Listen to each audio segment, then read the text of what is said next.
Kurios šalis labiausiai pasitikė Europos Sąjungą? Taip. Kas yra Europos Sąjunga? Nuspėliojama, ne? Gal Prancūzija? Lenkai pasitikė? Latvijai Tai gal štai. irgi pasitikė. Kokie nors belgai, gal olandai. Tai Švedija, Norvegija, kas dar? Pradeda trūkti šalių šiek tiek. Italija, Portugalija. Vokietija tikrai ne.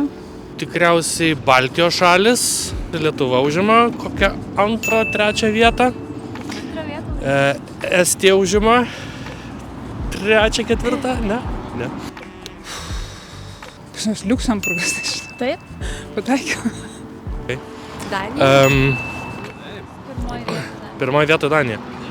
Nu, Danai. Du pataikėm. Nu vėl tada einam į Skandinaviją, kokį nors Suomiai. Tai gal užteks. 100%.